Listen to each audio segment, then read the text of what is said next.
out the district champs in their district, and they have a tough first-round opponent in their way through the playoffs, and we'll get to that here in just a second. I'm joined by their head coach, Lance Lovell. And, Coach, you go into district play with only one loss on your seasons, and that end up being your only loss of the season to your former rivals, McKinney. They're not in your district anymore, but still a rivalry game. And what about that loss might have helped your team to go on this 10-game win streak to end the season? Well, we went into playing against McKinney. We went into that game. We were undefeated at that point. We had a few ties, most all wins, except for the few ties. And went in and played McKinney, and McKinney took it to us and ended up losing that game. That's our only loss this year.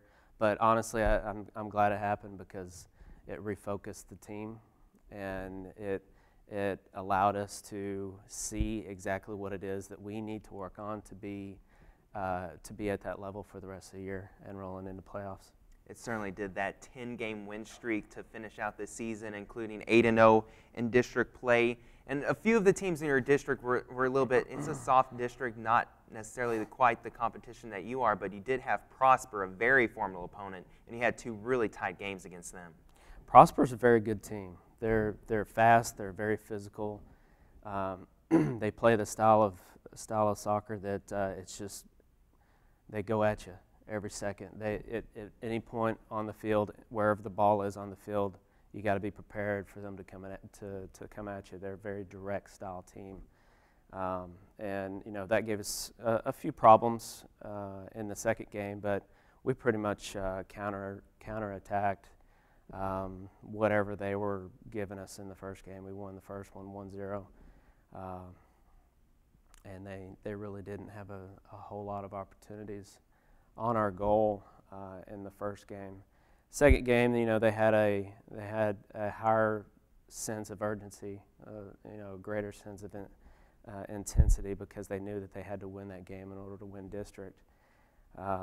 So they came out and they played hard, and they gave us a few problems.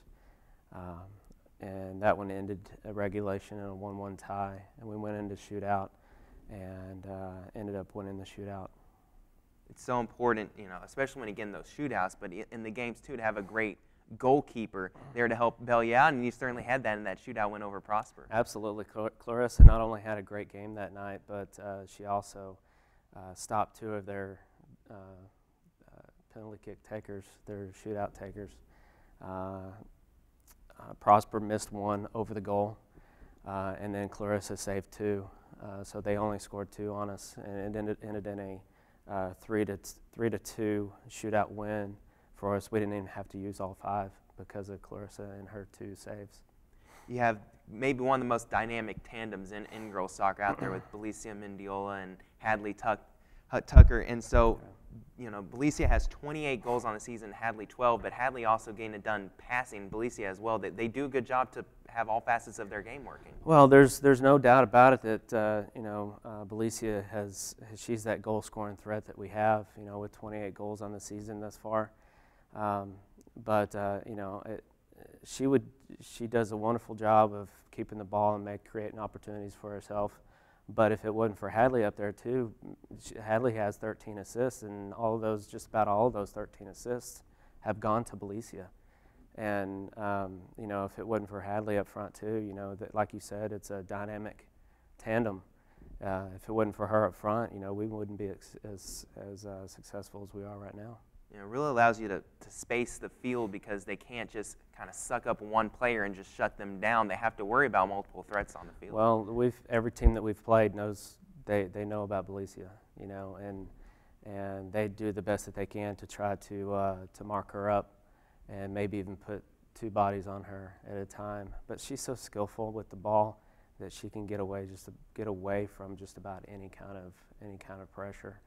And then she moves off the ball too. So once she does release the ball, she moves off the ball and gets it back. And that's where that opportunity for Hadley to give her all those assists came from, is her movement off the ball. And besides Belicia and Hadley, you have four other scorers that have 5 goals or more on the season. So it's not just even about those two up front. You've really had the team effort this year offensively has just been tremendous. You're able to spread it out. Right. It's not just the forward scoring goals, and it's the midfielder scoring goals too. And we can really honestly attack from any point from the field. And outside mids getting goals, center mids getting goals. The center mids do a good job of not only creating opportunities but finishing opportunities too.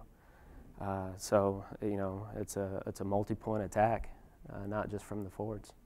And defensively, where do you see your team at right now heading into the playoffs? What do they need to do to continue to get shutouts and to keep keeping the ball out of the net? Well, we're good at goalkeeper. Clarissa's doing well. She had a great game against Prosper. Didn't really see the ball a whole lot during our last district game, which was Anna. But she's doing really well. And back four, we got a little beat up over the last week or so defensively. So I'm hoping that I can get a couple of those girls back for the playoff game on Tuesday, or maybe even later on this week for the second round.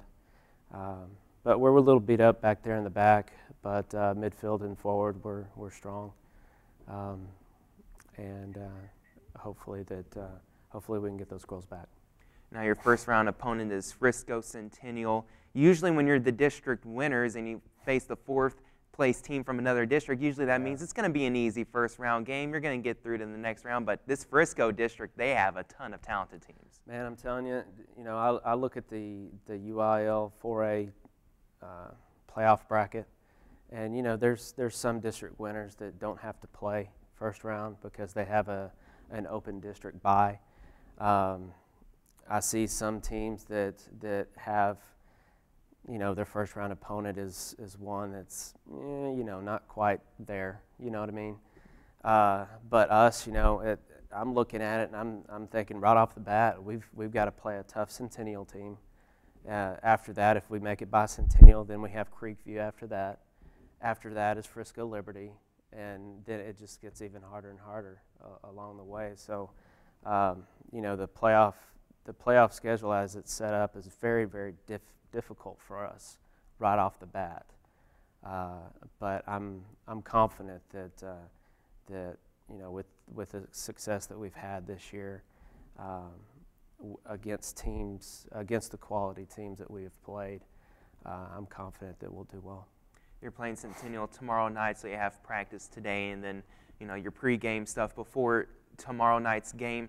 How do you help prepare them in these couple of short days before the game? How do you help get them both mentally focused and physically sharp? Well, honestly, we've played 20 games. We're at 20 games on the season right now.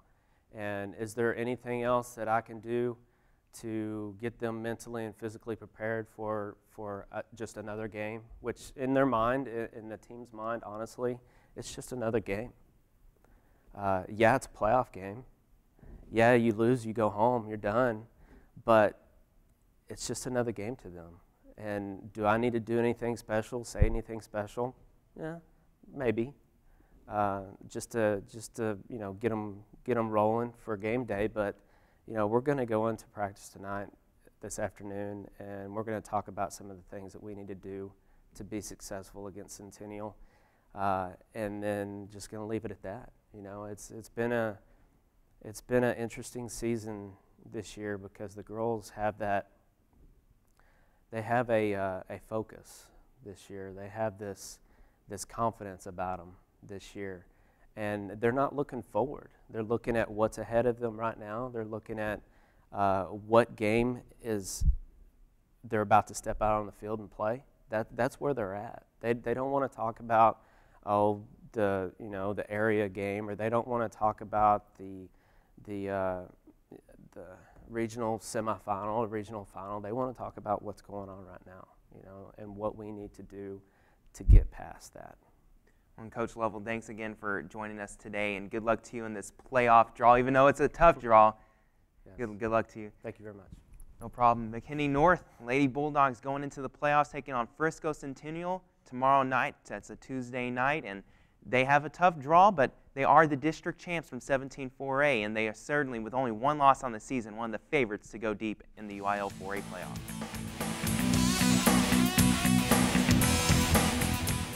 That's the end of our show for today. Once again, a big thanks to Coach Panterato and Coach Lovell for being here on Sports Talk today. We also want to congratulate Michelle Estes and her Broncos girls soccer team.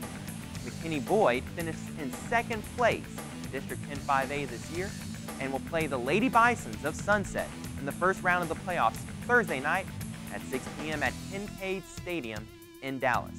Next week, I'll be joined by the boys soccer coaches to find out if their teams are still in the playoffs and who they like coming back next season.